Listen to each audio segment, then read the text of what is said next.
Hello, good evening. Welcome to the Fastest Losers. I'm Alex, Hello, I'm Chris. and we thought that we'd try and do a bit of a month end review here because we've missed a lot of sports events due to our shared work schedules. Um, so I finally have a chance to talk about some of the sports that we've missed Mm. since the Winter Olympics, really. Yeah, March went by very quickly. It's just, I guess I've just been working for non-stop. Sunshine double in the tennis land just takes up pretty much every single day of March. Yeah, in my head, So I'm still like just living off the high of the Winter Olympics, so that's me at the moment. that already feels like a year ago for me. But I suppose that we have been a bit of an athletics channel of sorts for a long time.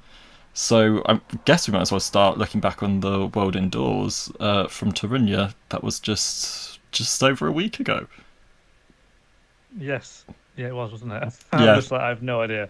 I just binge watched the whole thing within 24 hours, so I'm a bit like, what happened when? But it was a good champ, especially it was nice that you mentioned the Winter Olympics. It was nice that the British team just carried on that gold or fourth mentality yeah. from the Winter Olympics. That was it. Like either a gold medal or a fourth place, either or.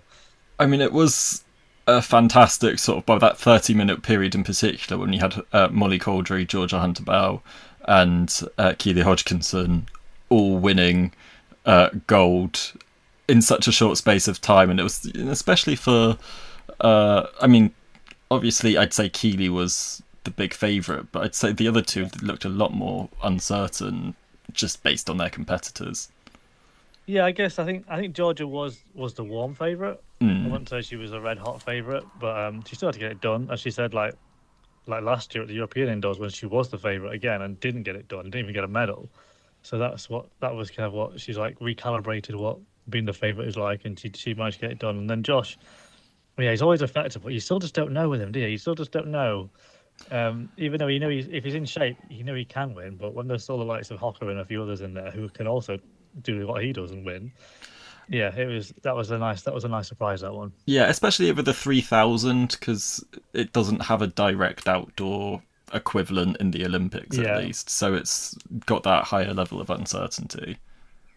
and I guess for Molly, it was the pole vault was wide open. Really, there was no. I mean, it has been for. I mean, if you haven't got a Katie Moon there or a Nina Kennedy, it is like anyone's to play for, really. And it was always going to kind of come down to her and Tina, I think, and that's what happened. And you always feel like Tina's going to get silver, so that's just the way it is. Oh, I feel so sorry for her looking down her. If you look down her Wikipedia page and her list of medals, and it's silvers and a couple bronzes in basically everything, whether it's Yep. worlds, it goes right back to the university games. It's pretty much World Junior Championships 2006. It there was a you silver go. medal.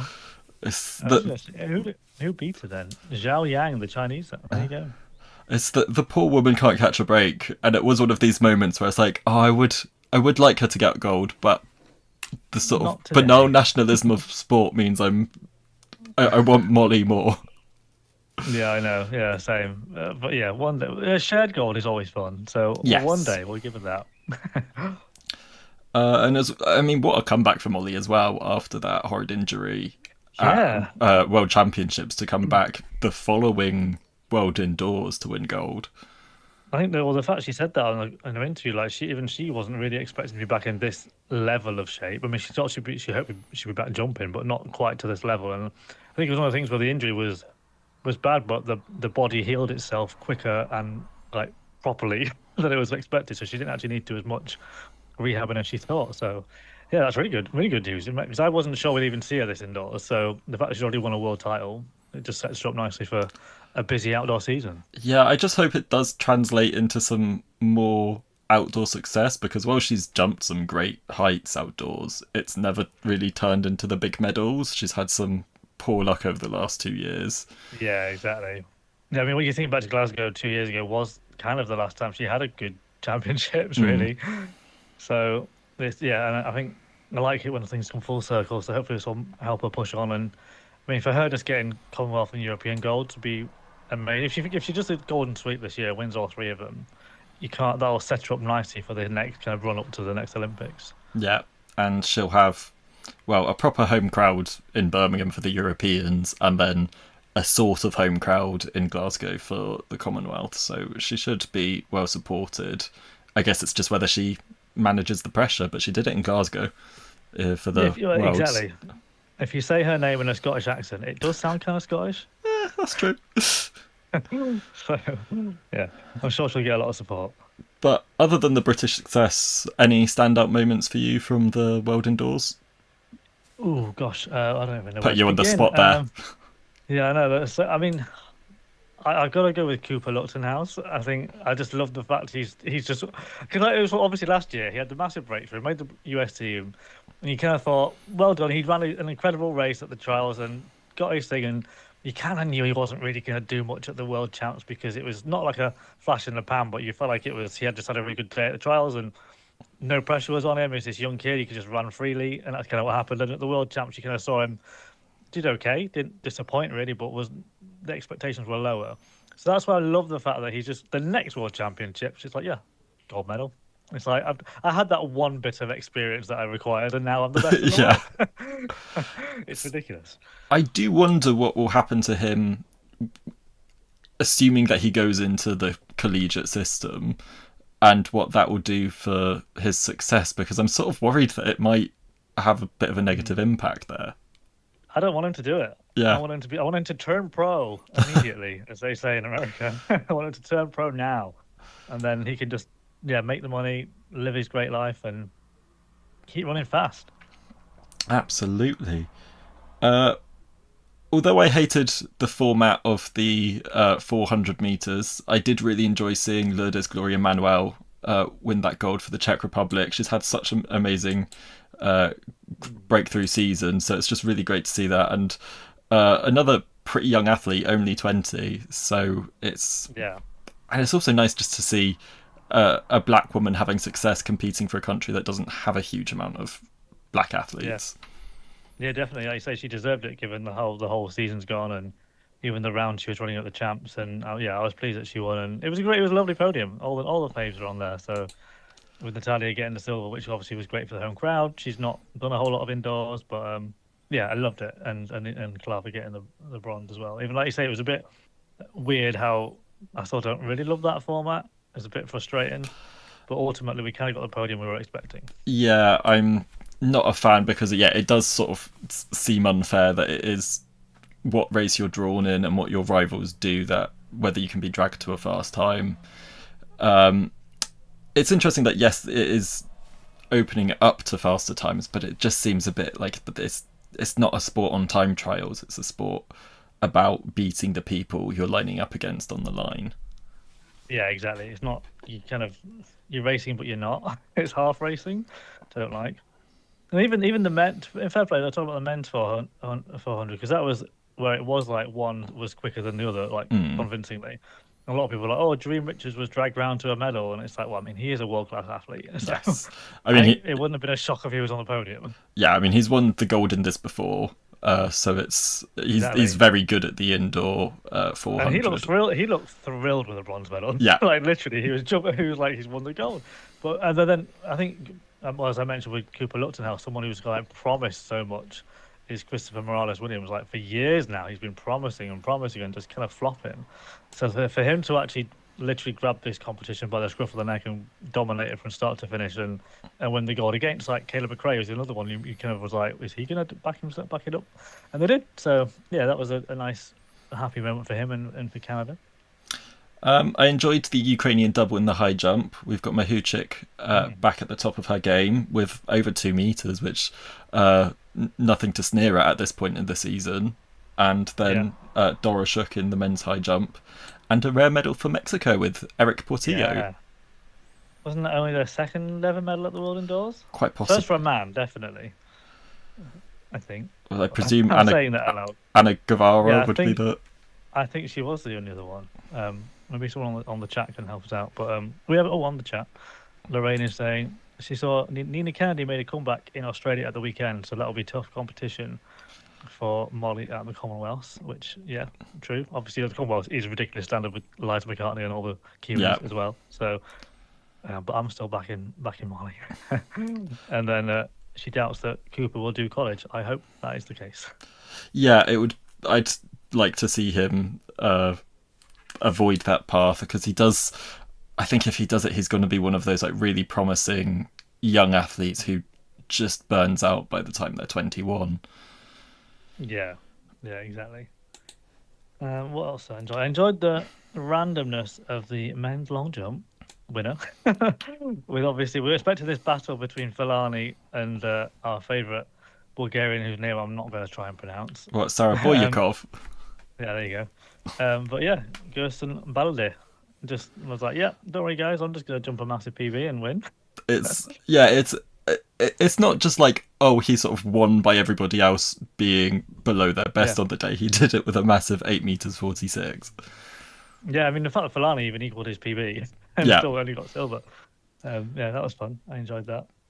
And I suppose we should probably mention, well, there was an equal world record from Devin Charlton in the 60 hurdles again. Another bonkers, crazy race. But Visser and Pia Shushovska were there on the podium. 7.73 gets you a medal these days, which is just like okay, madness. Paul Campbell did a 7.75 and still didn't even get a medal. But yeah, the other world record was weird because it kind of looked like it was on, but also you kind of just didn't think it was going to happen, but it did. So good old Simon A. Hammer with his 6.670 in the pentathlon. Heptathlon, yeah. It's one of these things that when it comes to the final event in either a heptathlon or decathlon with him, I've got so much fear for him and how, because he's not the best runner, and so I was like, oh, can he do it? Please, can he just not mess this up? Because he's got a really good chance.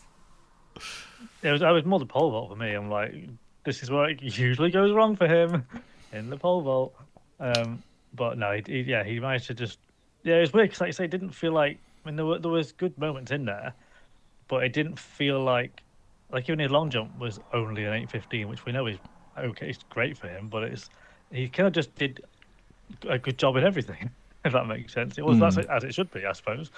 It wasn't like he was smashing his PB in left, right, and centre. So yeah, it was a good. Obviously, 60 at the start was set the tone, I guess, but yeah, the rest of it was pretty good. So It was a very nice world record. very well-rounded one that the sort of mark that you want the world record to be, where it's not led by one insane performance.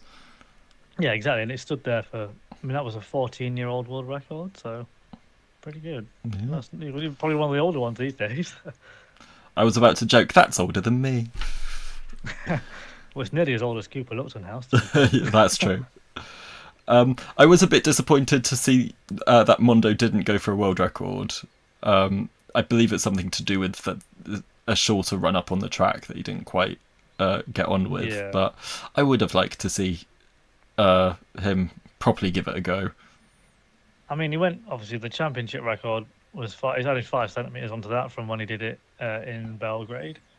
So, yeah, I wasn't too disappointed, actually. I was like, I feel like because he got the championship record, he'd won. It was a close-ish battle. And I think, for me now, the pole vault is that battle for the other medals now, and Corrales trying to push him. That's what I'm enjoying. I'm enjoying that more than the world record attempts. But all 3 medalists over 6 meters, such as the insane level of the event at the moment. Has that ever happened at a champs before? I would be scared to say one way or another, but it's certainly not a common thing to happen. I can't imagine it has, but yeah, crazy. Maybe something in the Bubka days, but was anyone else really chasing him? I don't think not 3. I don't think 3 were. No. Yeah. I guess we should mention the sprints. Good to see Jordan Anthony kind of like, again, new phenom name, kind of like actually win. Pressure was on him and he got the job done. Bromell, he can choke a little bit. Another silver for Kashane Thompson.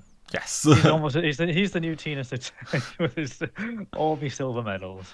But with a PB, it was a very fast race. Yeah, no, it was a good race. I mean, it's a fast track as we learned during the indoor tour.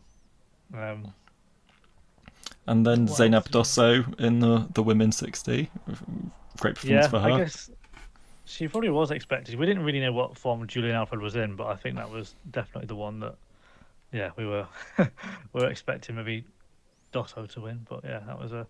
I felt like Dina maybe had a medal chance there, but didn't quite. Well, she said she changed something before the final. Yeah, I found that very strange, and she seemed to be really coy about it and not really going into much details. I wanted to know what exactly she'd changed because, yeah, her time from the semi-final would have got her either silver or bronze, depending on how it was split to the thousandth. Yeah, exactly. I mean, she'd ran 7:03 in the semis, and yeah, she would have done. In fact, it was looking now. It was the exact same time that won the silver to the thousandth. Oh wow! So The time in the semi, she could 7:03.022 was exactly what she ran in the semi. have knocked Julian off the uh, podium there Yes, if she'd been able to repeat that.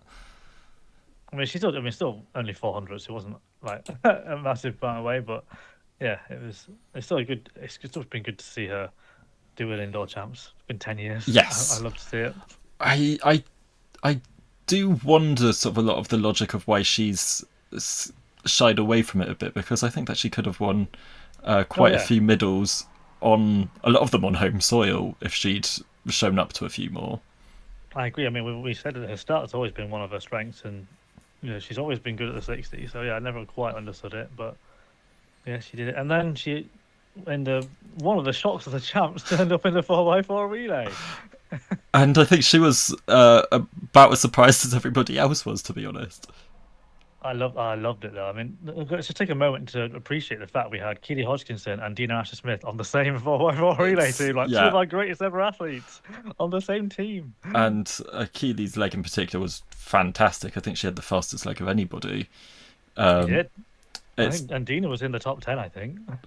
it's just a shame that the other legs just didn't quite go to plan. A bit of a greener pairing there. Yeah, That just yeah, it was a shame. I mean, yeah, well, if they'd run how they ran in the heats, it would have been a much quicker time. Probably still wouldn't have been a medal, but maybe, well, not too far away. But yeah, it was a weird one, wasn't it? But no, they did. I thought the women's team actually did pretty well, even just to make the final, and then yeah, bringing in Keely and Dina, it was good fun. in the chat, all in the game saying, want to see Dosso finally run sub 11 this year. Dina should be a sub 7 60 meters runner had she done it frequently. Yeah, I think. Yeah, I agree. I think she would be. I think she still can be. Hopefully, she's this is a new thing now where she's just going to do the 60, at least for the next 2 years.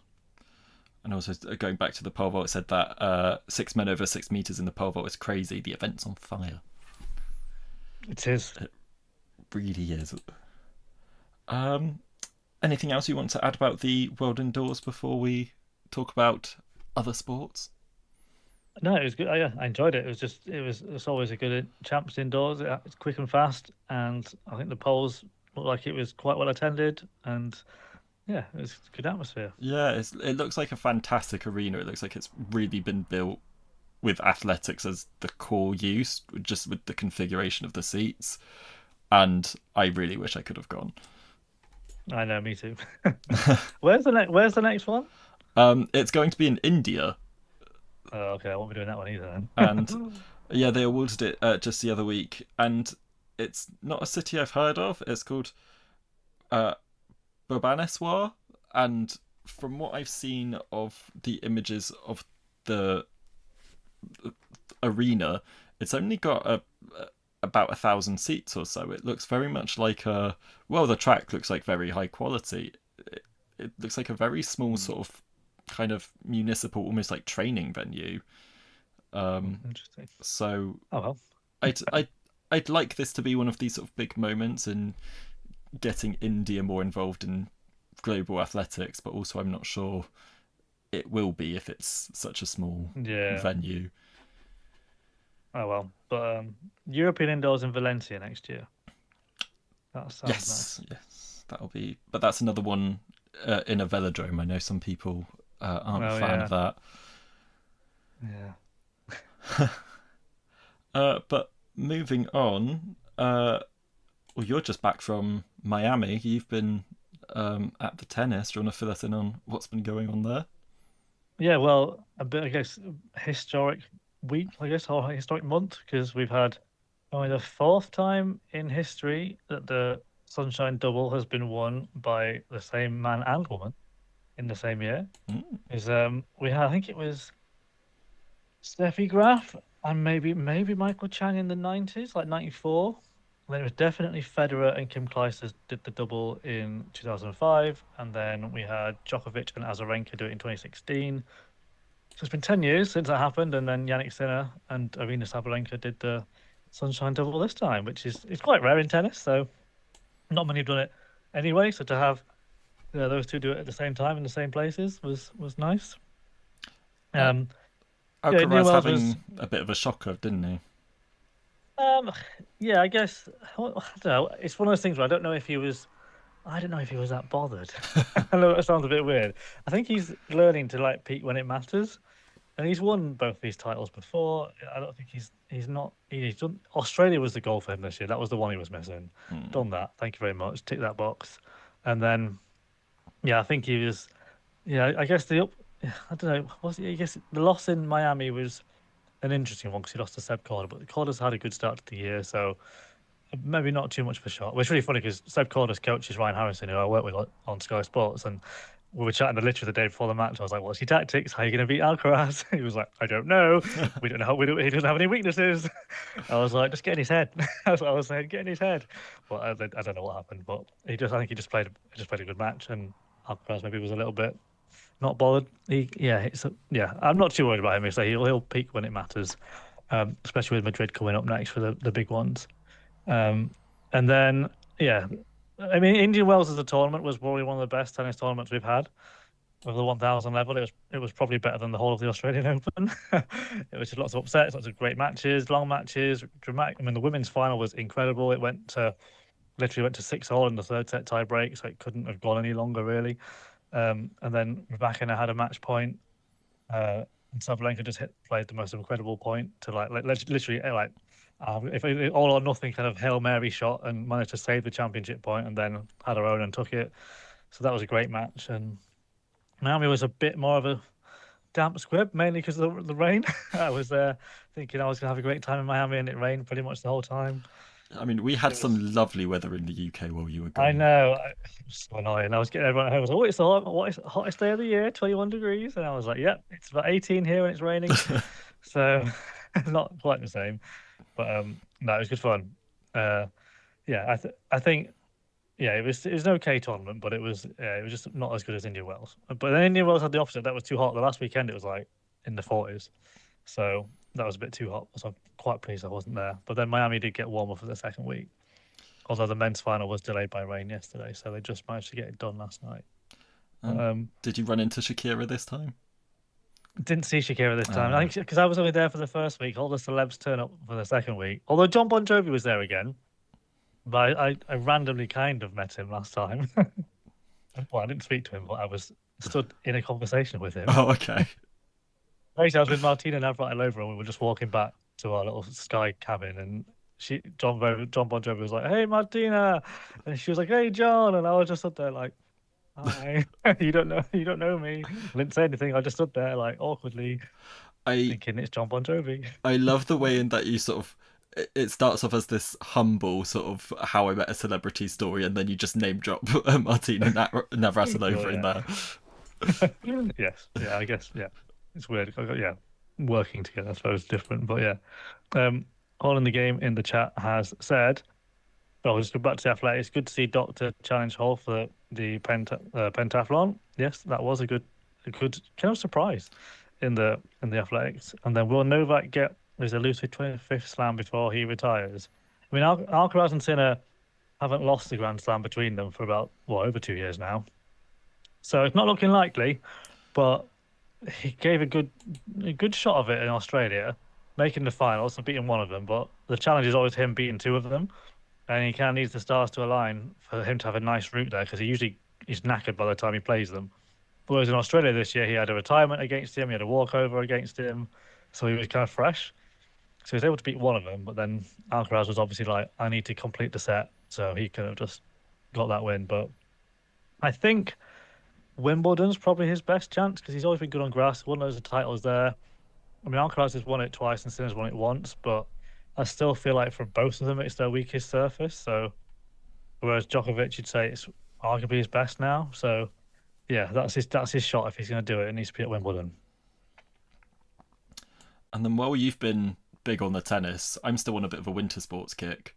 So there was the World Short Track Speed Skating Championships in Montreal, and I think this is the first time I've properly followed short track outside of the Olympics, because I always love it at the Olympics, and then don't watch it again for 4 years. I always find it difficult to follow, but this time I was like, right, I'm gonna make an effort, and it was a pretty dramatic World Championships. It wasn't all of the big names there. For example, the Lee brothers weren't there, but the Canadians sent their best because it was a home championships for them, and there was a strong Korean showing. And actually, it was in the men's, it was Rim Jong Un who won gold in the 1,000 and the 1,500. I'll get back to the 1,000, and the same for the Koreans in the 1,000, 1,015 on the women's side with Kim Gil Lee.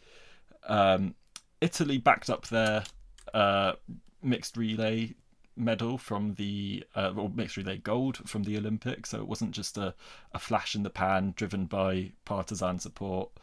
And then Zandra Vasbo again, like, cementing her strength there on the 500. But this men's 1,000 meters, this was dramatic. So poor William Danchenu, who you remember, despite being probably the big favourite, the big name going into these Olympics, he did walk away without a single individual medal. He did win relay medals, but it was definitely a disappointing experience for him, given his expectations. Final individual event of these championships, he hadn't got a medal in either the 5 or the 15, but we're going to the 1,000, and he's got a chance. And then in the final lap, it's right between him and Rim Jong Un, right on the line. Danchenu gets there first, pushing his skate just over in front. Only thing is that he reaches his arm out over the line in front of his competitor and was disqualified for it. Lost the gold medal. That then went to Rim Jong Un. Jens van 't Veld, your favourite, was moved up into silver. And from a British perspective, that moved Niall Tracy up from 4th into bronze. So Britain's first medal in short track world championships since Elise Christie, and it was in a very weird circumstances. It was in the way that Elise Christie would have liked, with a disqualification for somebody. Yes, penalty for someone. Maybe it's a thing of that. It's Britain's paid its dues in short track when it comes to penalties, and karma is bringing it back round. But this is ending off a great season for Niall Tracy, having made that final in the 15 in Milan. I really hope that this means that UK sport look at short track and give it that funding, because this is a sport that I would say that actually we really underperform in. If you think that Britain has won precisely one Olympic medal in short track speed skating since it's been a full official event, and that's quite poor when we were actually one of the pioneers of this sport before it got into the Olympics. And okay, we don't have as many ice rinks as, say, Canada, but we've still got a fair few. And, people are always going around them way too fast. You'd think we'd have a chance at this. It's sad to see how it's declined over the last 20, 30 years. Because, the 90s, obviously, we had Nicky Gooch and Wilfred O'Reilly. And then even in the noughties, we had John Ely, Sarah Lindsay. And then obviously Elise came along, and the likes of Jack Welburn, and obviously now Niall and Charlotte Gilmartin. So we always had like decent sized teams, and they're always going to the shot of making semis and finals. And then it's like just one man. Yeah, it's like, oh, we did have a few athletes at these championships in Montreal. They didn't do so well. They were mostly sort of 20th place kind of, but they were. It was good to see them get that chance on the ice, which they were, I think, a bit unfairly denied in Milan. Well, yeah, speaking of unfairly denied and medals and potential disqualifications and fourth places in Britain's British fourth and bronzes. What's going on in the figure skating? Oh god, yeah, there's more drama in the skating. So, World Championships for this took place at the weekend in Prague, um, and Lilah, Lewis Gibson back in action, back to sort of bounce back from their disappointing Olympics where they really had a poor result in the free dance. They went from potential medalists to dropping a fair bit. Were they seventh in I the think so, end? yeah. So Yeah. a bit disappointing for them compared to where they were expected to finish. I think people had them being somewhere between third and fifth.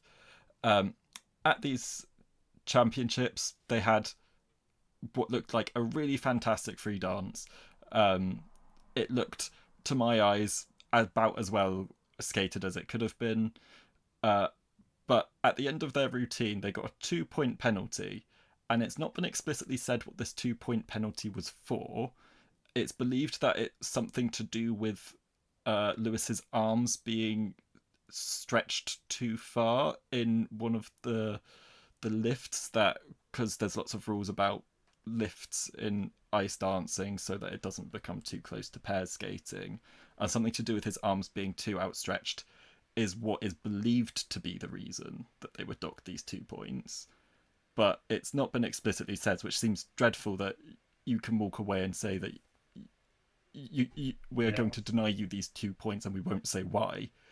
Yeah.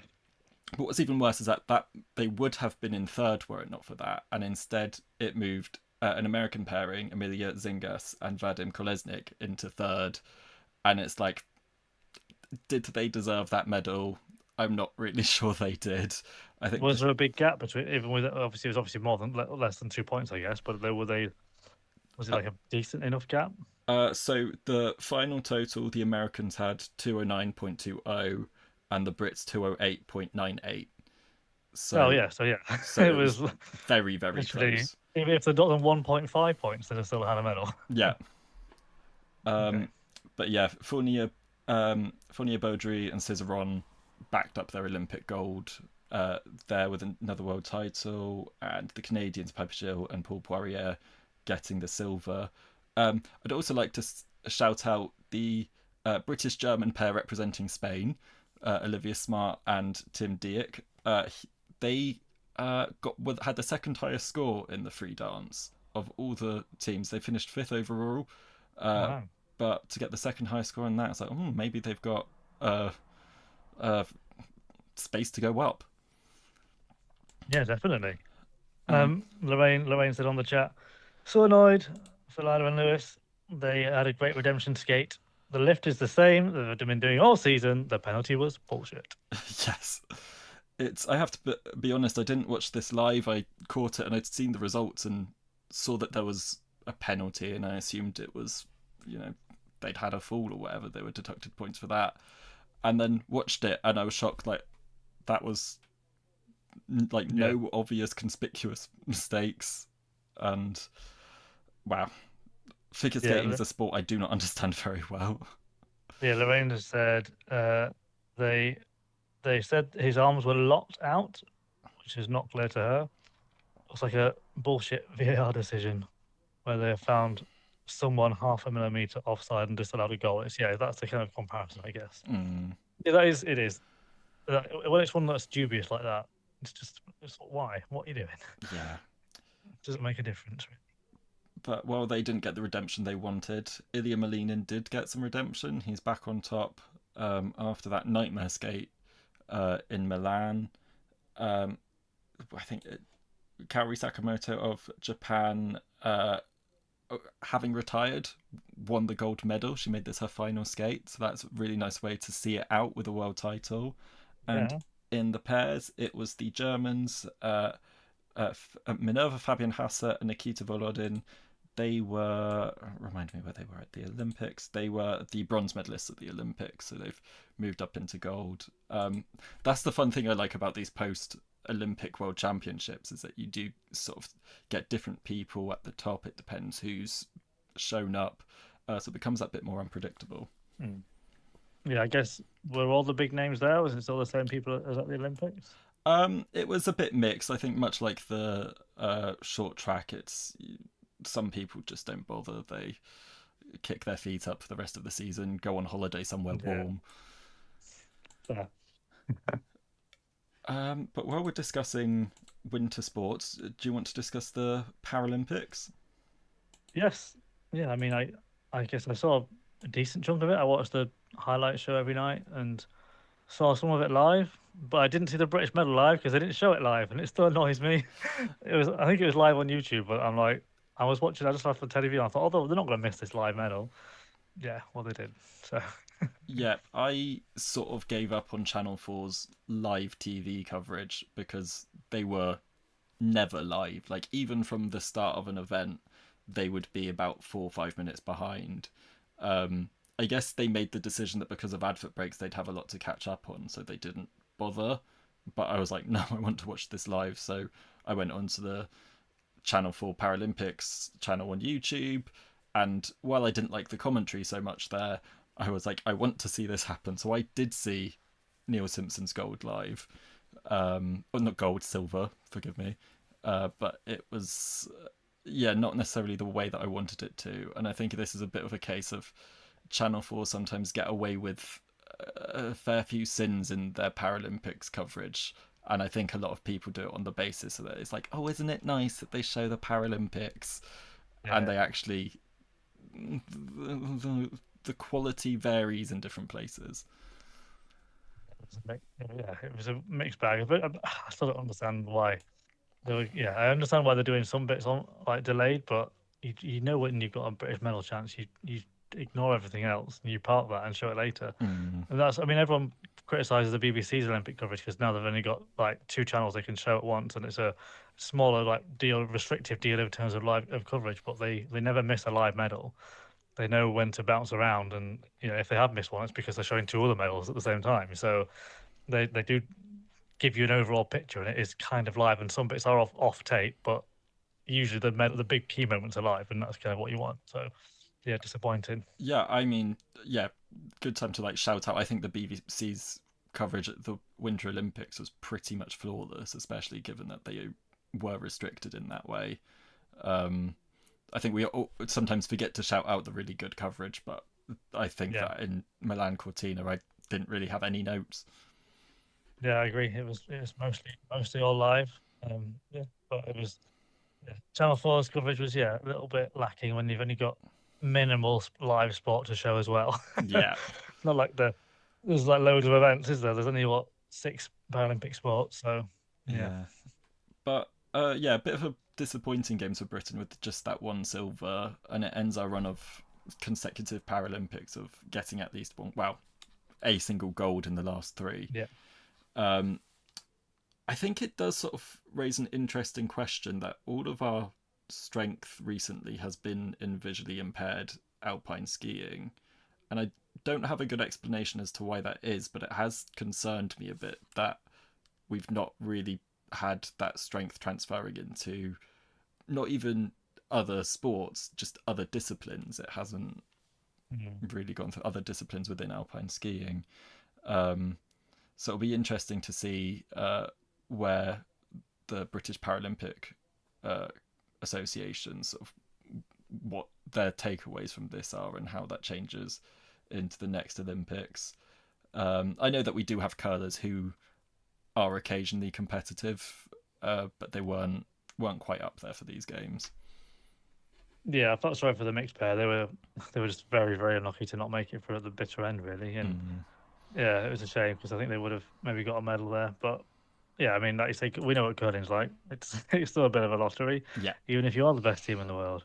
So yeah, it was a shame. Yeah, I know what you mean in terms of a lot of our medal eggs are all in that one basket of alpine skiing, especially for the visually impaired. So and yeah, obviously Neil was great to get that silver, two fourth places as well. So bit of a shame that he couldn't get more medals, especially in the slalom events, the technical events where he didn't finish in either the GS or the slalom, which is given how good his slalom was in the combined, which she won the medal in. So Exactly. It was that was what really pushed him forward, and I was like, right, so he's actually maybe we might get this gold medal, and they should have then done really. I mean, they should have. They definitely got more medals in those events. I think he just pushed too hard. To be honest, watching them back, he was really going for it, which I guess is kind of the right thing to do.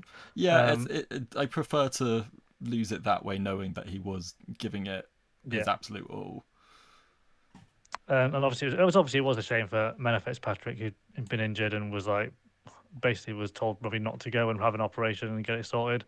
But she was like, no, I'm not going to miss the Paralympics, and still finished fifth in that was her best result. So obviously wasn't able to push on her knees as much as she usually does. So it just came a year too soon for her, really, which is a shame. Yeah, that is the unfortunate bit for her, that it was medals weren't really on the table for her, but she still gave a really good account of herself. Yeah. But yeah, that was it. I guess in terms of, I mean, it's weird. A lot of our like even the snowboarding guys and the like those who are doing like the bank slalom and the snowboard cross, a lot of them are retiring now, and it's a bit like, have we got another generation coming through? I hope we do.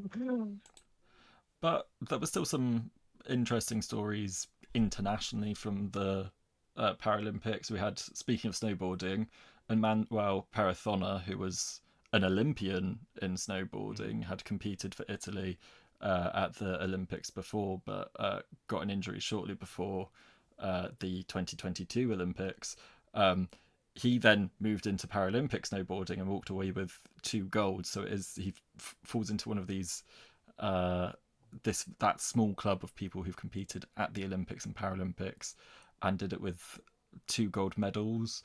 Then there's also Oksana Masters. She won 4 golds at these games, 3 in cross country and 1 in biathlon. So that's adding to her Yeah, ridiculously long list of medals from a ridiculous number of sports, both summer and winter. yeah, Yeah, incredible, incredible athlete for her there. And yeah. Brazil won their first ever Paralympic medal, Winter Paralympic medal, having backing up their Olympic performance. Brazil's the place to be for winter sports, it Yeah, seems. well, so we're level with them at the Paralympic medal table this time. So that was Kristen Ribera in the paracross country skiing.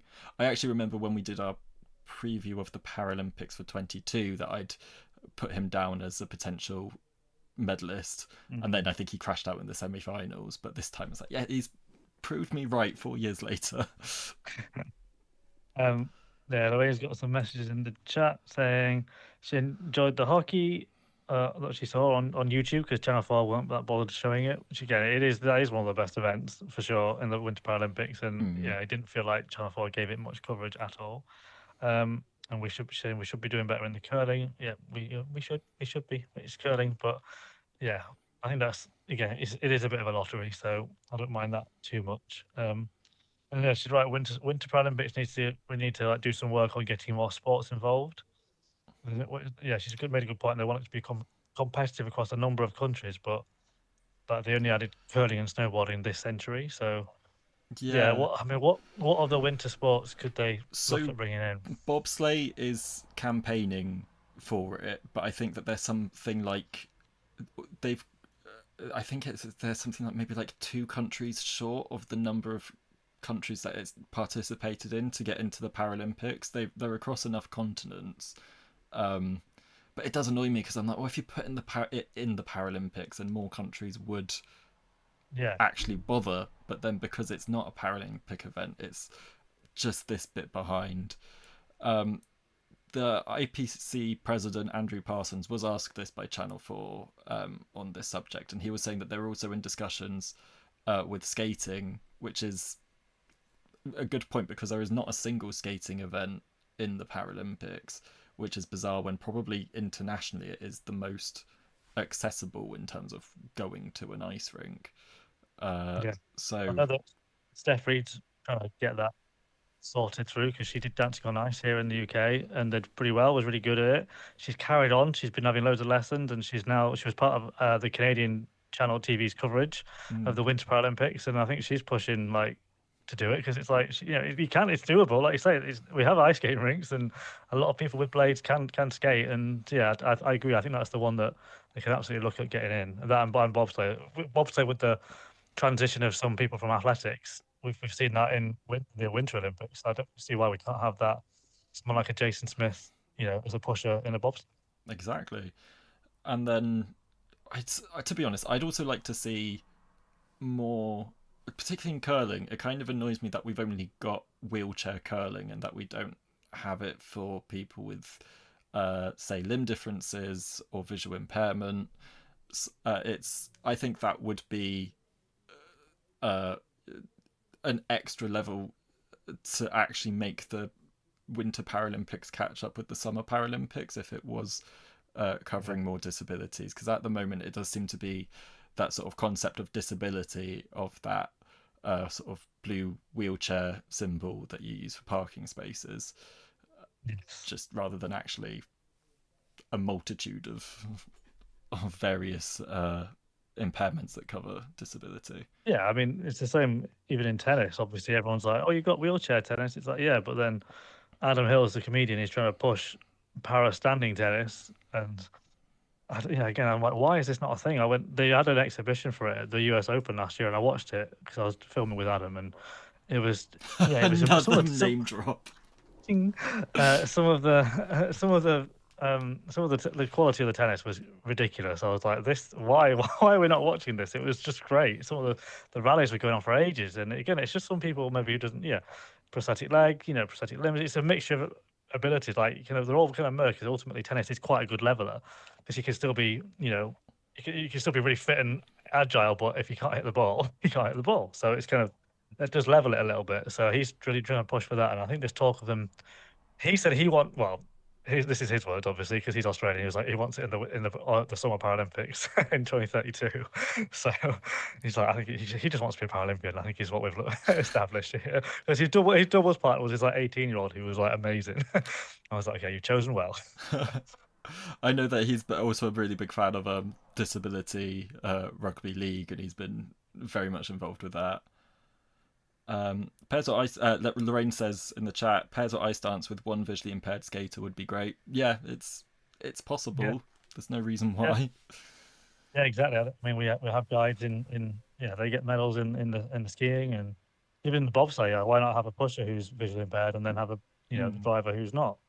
And like, I think short track might be difficult for the Winter Olympics, but long track speed skating. Yeah. Surely there's potential to do that for all sorts of different disabilities. Someone like a Sarah Story, I mean, it's just like there's like, how many cyclists have we seen go to speed skating, and it's like she's only got visual impairments with her arms, so it's not like it's affecting her legs. So. And if you were a leg amputee and you had I'm sure there are special blades that you can use that would work for speed skating. I think that would be really cool. Yeah, I guess the difference there is maybe whether the lactic kind of element is because that is what I guess would affect long track speed skating. I don't know. But then that's kind of what the Paralympics is about. It's like, okay, it may not be. We'll give you a different time, like they're in the skiing, don't they? Or they've got a percentage or whatever it is. They take the time off, so yeah, they can work it out. So yeah, and also there's a big problem that's been that there is a big gender difference of levels of inequality at the Winter Paralympics compared to sort of both the Olympics and Paralympics in the summer and the Winter Olympics. If I can find it, so there's 612 athletes. I think it was something about 200 of them were women, which isn't a great look. Part of the problem with that is the sledge hockey, which is technically a mixed gender event, but it's normally at most they all have one woman. So they have held the first World Championships for women in the last year, and it's just waiting for that to work its way into the Paralympics. Yeah, hopefully. But so we've discussed most things, but I believe there's still Formula One to talk about. Because it's been not for the next month, because they've had to cancel 2 races in the Middle East.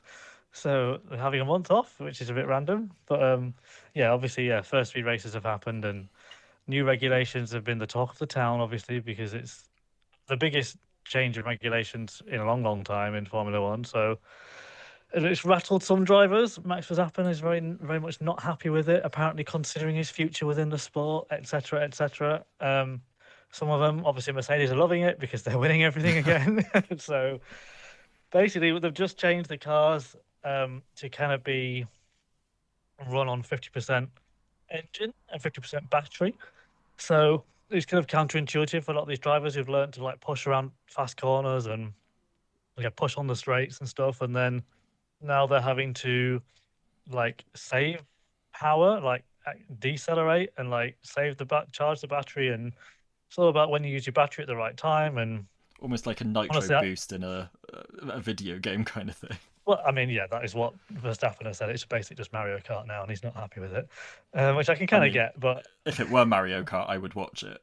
So yeah, it's getting close to it. I mean, they've all got the overtake buttons and stuff like that now, and yeah, and it's. I think what's. I mean, I don't know physics that well. It wasn't my strongest subject at school, but they're talking about megajoules and I don't know all these like joules, which obviously I know is like a way of doing energy, energy. yeah, yeah. Um, so that's yeah, and apparently they've modified it for the last race in Japan.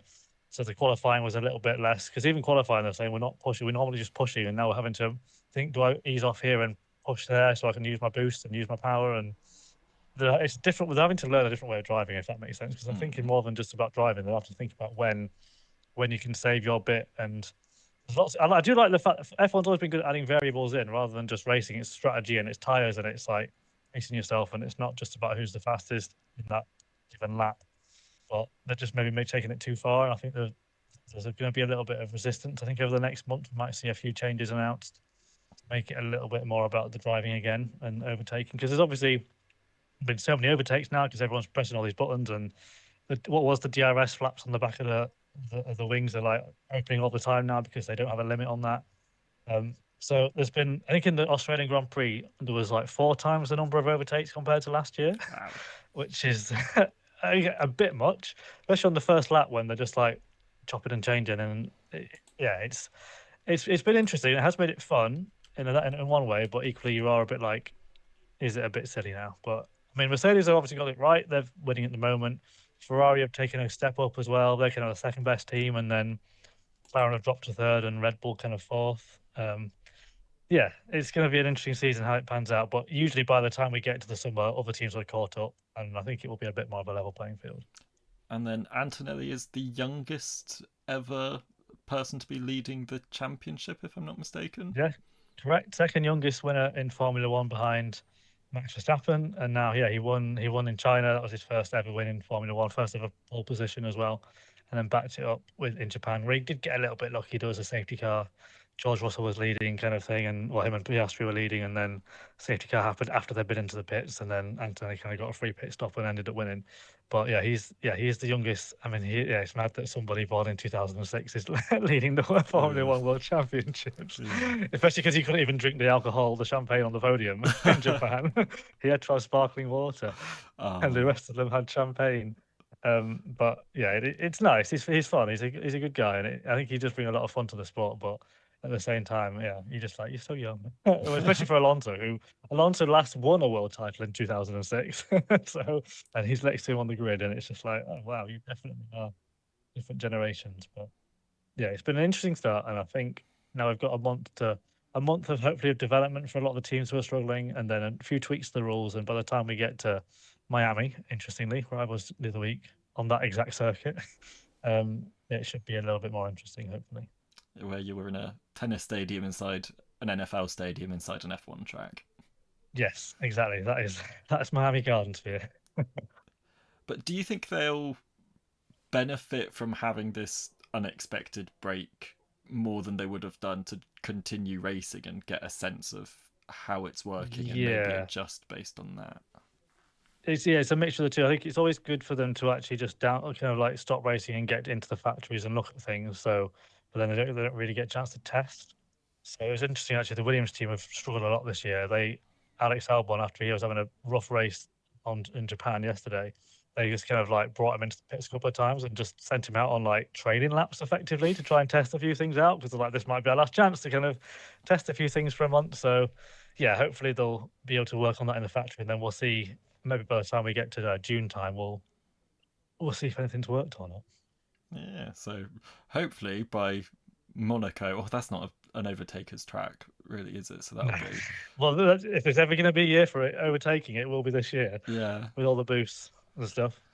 But maybe by the British Grand Prix things will be a bit Yeah, more yeah, settled. yeah. I usually are, and then obviously they have the summer break anyway. So by the time they come back in like August, September time, it'll be. I imagine it'll be a lot more of a level playing field. I appreciate that they take a summer break and let other sports have their time. Yes. Although it annoyed me that they always decided to take it. Well, during no, they didn't. They didn't take it during the Olympics. It was like there was always one race during the Olympics. I'm like, what are you doing? No, this is when you want to take the break. Yeah, I remember it was the Belgian Grand Prix, and I found that Yeah, quite weird when I was in Paris. I was like, oh, that's not far up there.